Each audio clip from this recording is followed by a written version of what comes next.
గత ప్రభుత్వంలో చిన్న పోస్టులకే అరెస్ట్ చేసిన ఏపీ పోలీసులు ఇప్పుడు ఆ స్థాయిలో పనిచేయడం లేదన్న విమర్శలు వ్యక్తమవుతున్నాయి. కీలక కేసుల్లో నిందితులుగా ఉన్న వైసీపీ నేతల్ని ఇప్పటికీ అరెస్ట్ చేయకపోవడంపై ఆరోపణలు వినిపిస్తున్నాయి. ప్రభుత్వ ఆదేశాలను పోలీసులు లైట్ తీసుకుంటున్నారా?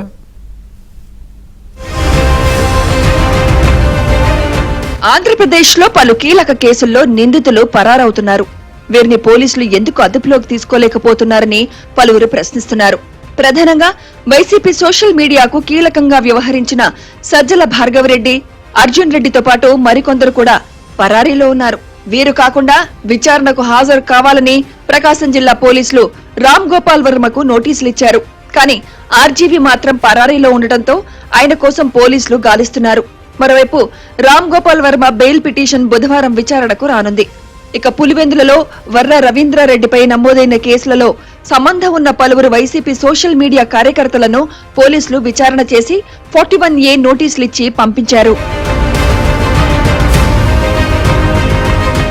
మాచర్ల మాజీ ఎమ్మెల్యే పిన్నెల్లి రామకృష్ణారెడ్డి సోదరుడు వెంకటరామరెడ్డిని ఇవాల్టి వరకు పోలీసులు అరెస్టు చేయలేకపోయారు. మహబూబ్ నగర్ జిల్లాలో దొరికినట్లే దొరికి తప్పించుకుని పారిపోయారు.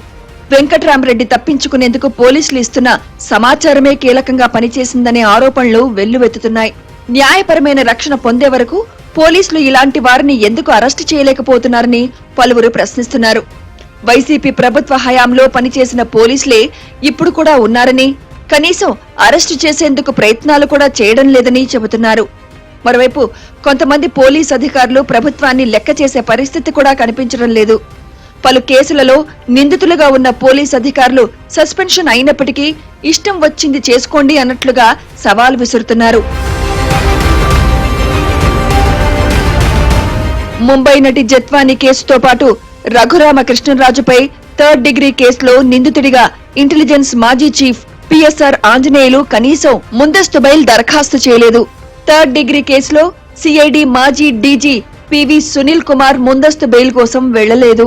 జత్వానీ కేసులో ఐపీఎస్ అధికారులు కాంతి రాణా టాటా, విశాల్ గున్ని, అప్పటి డీసీపీలు మరో న్యాయవాది ముందస్తు బెయిల్ కోసం హైకోర్టులో పిటిషన్లు వేశారు.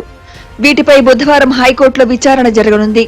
సాక్షాత్తు పోలీస్ అధికారులే ప్రభుత్వాన్ని సవాల్ చేసే దశలో ఉన్నారని, పోలీస్ యంత్రాంగం ఎందుకు స్పందించడం లేదని కూటమి కార్యకర్తలు, ద్వితీయ శ్రేణి నేతలు ప్రశ్నిస్తున్నారు.